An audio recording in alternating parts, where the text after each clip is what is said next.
सही बच्चों को नमस्कार।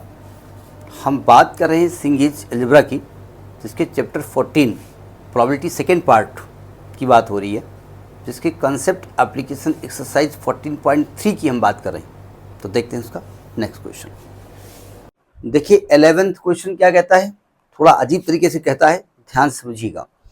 क्वेश्चन कह रहा है कि 3 persons ABC in order cut a pack of cards, replacing them after each cut on the condition that the first who cut the spade shall win the prize. Find their respectively chance, यानी probability। Chance मतलब जीतने की chance मतलब जीतने की probability। Question समझ में नहीं आया। जो लोग कार्ड खेलते होंगे, नहीं हम खेलते नहीं हैं, लेकिन हमारे गांव में खेला जाता था तो हम जानते हैं कैसे खेला जाता है। उसमें क्या होता है, ऐसे फेंटा तो एक को कार्ड कट करता है, उठाया, उस आपसे कहा ऐसे कार्ड निकालो, आपने कार्ड निकाला, स्पेड है, जीत गए। समझ गए ना, ये कहा गया कि आप जो कार्ड निकालोगे, कट द कार्ड तो निकालोगे कार्ड, अगर स्पेड निकला तो आप जीत गए, यू विन द गेम। ठीक, तो तीनों व्यक्ति ने, अच्छा तीनों व्यक्ति कार्ड निकालते हैं, रखते हैं, फिर निकालते हैं, रखते हैं, फिर निकालते हैं, रखते हैं। ए ने निकाला, हार गया, बी ने निकाला, हार गया, सी ने निकाला, जीत गया, ए ने निकाला, बी ने निकाला, ये होता रहा। तो कहते हैं तीनों के चांस बताओ क्या होंगे, जरा समझने की कोशिश करो। पहली बात तो कार्ड का आना ये फेवरेबल इवेंट है, ठीक है, स्पेड का। तो हमने पहले मान लिया कि जो पी है ना प्रोबेबिलिटी, वो पी ये स्पेड के लिए यूज कर रहे हैं, ये प्रोबेबिलिटी फॉर स्पेड है, पी प्रोबेबिलिटी है।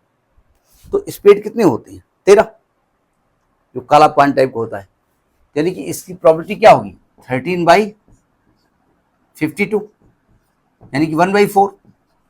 और स्पेड ना आना, भाई ना आना मतलब हार जाना, स्पेड ना आना तो वो क्यू हमने मान लिया, वो 1 - 1/4 होगा, यानी 3/4, या 39/52 कर दो। मैं 13 कार्ड के अलावा जो 39 है उसमें से कोई निकाले, ठीक है। तो कहते हैं ए जीते, उसका चांस क्या है, जरा ध्यान समझिएगा। पहले हम निकालेंगे probability that as chance to win. जरा समझने की कोशिश करो, थोड़ा सा टेक्निकल है, ये ध्यान रखिएगा। इसकी लैंग्वेज अजीब टाइप की है, समझने की कोशिश करो, समझ में आ जाए तो ठीक है, ना आ जाए तो और अच्छा, ठीक है। जरा समझिएगा, देखो जरा ध्यान समझना। पहला चांस अभी लिख नहीं रहे हैं, ऐसे रफली लिख रहे हैं। पहले चांस में क्या हुआ, ए ने कार्ड निकाला, क्योंकि ए से ही स्टार्ट हो रहा है, स्पेड निकल आया, ठीक। दूसरे में बी ने निकाला, हार गया। तीसरे में सी ने निकाला, हार गया। चौथे में फिर ए ने निकाला, जीत गया। यानी ए या तो पहले चांस में जीतेगा, जीत गया तो काम खत्म हो गया काम। फिर गेम हुआ, फिर चौथे चांस जीतेगा। पांचवें में बी ने निकाला, छठे में सी ने निकाला, और सातवें में फिर बी ने निकाला, ए ने निकाला, फिर जीत गया। यानी कि जो ए है ना, या तो पहले चांस में जीतेगा, या चौथे में जीतेगा, या सातवें में जीतेगा। समझ में आई बात नहीं आई? तो उसके प्रोबेबिलिटी ऑफ विन का फार्मूला क्या होता है और तरीका क्या होता है, समझने की कोशिश करिए। देखो ध्यान से, प्रोबेबिलिटी ऑफ ए है तो ए लिख रहा हूं, ए जीता एंड ए जीता, बस हो गया। एंड क्या हो गया, गेम खत्म हो गया। प्रोबेबिलिटी ऑफ ए जीता, ये ए के तरीका, हम ए के जीतने की प्रोबेबिलिटी निकाल रहे हैं, प्लस प्रोबेबिलिटी ऑफ ए हार गया। अब ए की ही जीत की निकाल रहे हैं, बी को नहीं जिता रहे हैं। इंटरसेक्शन बी हार गया, इंटरसेक्शन सी हार गया, इंटरसेक्शन फिर ए जीत गया। नहीं समझे? समझ गया ना? अब क्या हुआ, ए हार गया, बी हार गया, सी हार गया, फिर ए हार गया, बी हार गया, सी हार गया, फिर ए जीत गया थर्ड चांस में। तो यानी देखो चौथी, 1 2 3 4 चौथी चांस जीता था ना। प्रोबेबिलिटी ए हार गया पहली राउंड में, बी हार गया, इंटरसेक्शन सी हार गया, फिर ए हार गया, फिर बी हार गया, फिर सी हार गया, और फिर ए जीत गया। समझ में आई बात नहीं आई? इसी प्रकार से मैच चलता चला जा रहा है, या तो पहले राउंड में ही ए जीत गया, या तो चौथे राउंड में जीता, या तो 1 2 3 4 5 6 7वीं राउंड जीता। समझ में आ रही बात नहीं आ रही? थोड़ा सा लैंग्वेज है, इनका जीतना हारना इंडिपेंडेंट है।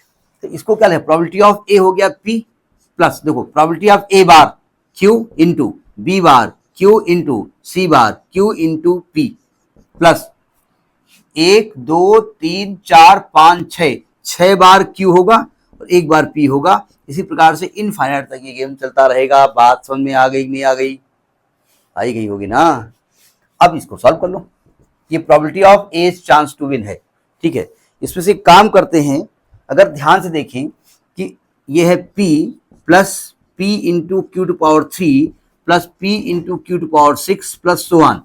देखो p फर्स्ट टर्म है और कॉमन रेशियो क्यू पावर 3 है। ये जीपी है इनफाइनाइट टर्म्स की, और आप जानते हैं कि जीपी ऐसी होती है 1 प्लस आर स्क्वायर, तो a अपान 1 माइनस आर इसका सम का फॉर्मूला होता है। तो आएगा p अपान 1 माइनस क्यू क्यूब, क्यूब आएगा ना उसमें।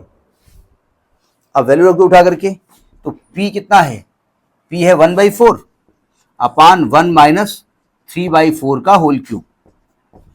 तो 1/4 अपान 1 माइनस 27/216 नहीं 464 सॉरी 64 एलसीएम लोगे तो 1/4 इंटू 64 माइनस 27 इंटू 64। इसको जब सॉल्व करेंगे तो इसकी वैल्यू आई है 16/37। 16/37 समझ में आई बात नहीं आई? तो ए के जीतने की जो प्रोबेबिलिटी है 16/37 आ गई है। समझ में आ गई? अलग लिख दें कहीं? लिख दो भाई, तो मैं लिख देता हूं। अब बी को जितवाने जा रहे हैं। अब बी कब जीतेगा, कैसे जीतेगा समझिएगा। और सबकी जीतने और हारने की प्रोबेबिलिटी यही है, पी और क्यू, ठीक है। यानी कि पी ऑफ एज चांस जो हमने निकाला है वो 16/37 निकाला है। अब देखो पी ऑफ बीज विन, बी विल विन। देखो गेम कहां शुरू होगा, ए से। ए हार गया, बी जीत गया, गेम खत्म, ठीक है। ए हार गया, बी जीत गया सेकेंड राउंड में, काम खत्म हो गया, ठीक है। फिर गेम खत्म हो गया ना, मतलब थोड़ी सी खेलेगा। दूसरा क्या हो सकता है, 3 में ए हार गया, 4 में बी हार गया, 5 में सी हार गया, 6 में ए हार गया, 7 में बी फिर जीत गया, बी। तो यानी कि या तो दूसरे राउंड में जीतेगा या 7वें राउंड में जीतेगा। अगला राउंड कौन होने वाला है, दूसरा आएगा, 7वां आएगा, और आगे बढ़ाते चले जाओ। अब ये जीत गया तो अब इसका काम खत्म, फिर ए से शुरू करेगा। 8 में ए हार गया, बी हार गया, सी हार गया, ए हार गया, और फिर ये जीत गया। तो इस प्रकार से ये बी की जीत होगी। लैंग्वेज समझ में आ रही नहीं आ रही? तो इसकी प्रोबेबिलिटी क्या आएगी, प्रोबेबिलिटी ए हार गया इंटरसेक्शन बी जीत गया। नहीं ऐसे नहीं लिखो, ए बार इंटू ए ही लिखो ए बार इंटू ए ही। लेकिन वो लैंग्वेज आपको दिक्कत ना करे, इसलिए चाहो तो बी लिख दो, ज्यादा ठीक रहेगा। चलो ठीक है, प्लस प्रोबेबिलिटी, वो गेम खत्म हो गया, मतलब इसके बाद सी का नंबर नहीं आएगा। अब फिर गेम शुरू होता है। देखो ए हार गया इंटरसेक्शन बी हार गया, बी को ही जीतना है, ये ध्यान रखिएगा। इंटरसेक्शन सी हार गया, इंटरसेक्शन ए हार गया, इंटरसेक्शन बी जीत गया, प्लस ये सेकेंड राउंड में जीता है। सेकेंड राउंड में ए हार गया, बी हार गया, सी हार गया, ए हार गया, बी हार गया, सी हार गया। भाई एक ये पहला राउंड हो गया, दूसरा राउंड हो गया, प्लस क्या लिख रहे हैं, ए हार गया और फिर बी जीत गया। इस प्रकार से आगे बढ़ेगी। अब देखो यहां पर हारने की प्रोबेबिलिटी क्यू है और जीतने की पी है, तो पी इंटू क्यू आएगा ना। तो यहां हो गया पी इंटू क्यू। तो पी तो एक ही बार आना है ना, क्यू 1 2 3 4 बार आएगा, तो आएगा P into Q to power 4। सही कह रहा हूं मैं? प्लस पी एक बार आएगा, Q 1 2 3 4 5 6 7 Q to power 7 plus 1। समझ में आई बात नहीं आई? ये क्रम इनफाइनाइट टर्म्स तक चलता रहेगा। अगर ध्यान से देखो तो यहां पर चाहो तो पी क्यू कॉमन ले लो, चलो ले लो कॉमन, तो आएगा 1 plus Q to power 3 plus Q to power 6 plus 1। और ये आपका जीपी है जिसका फर्स्ट टर्म 1 है और कॉमन रेशियो क्यू पावर 3 है, तो आएगा P Q into 1/1 minus Q Q. जब पी क्यू और वैल्यूज रखेंगे तो ये सॉल्व होके आएगा 9/37, सॉरी 12/37 यानी प्रोबेबिलिटी ऑफ क्यू। अच्छा रब कर दिया आपने, चलिए एक हम लिख देंगे। तो बी के जीतने की आ गई। अब सी कैसे जीतेगा?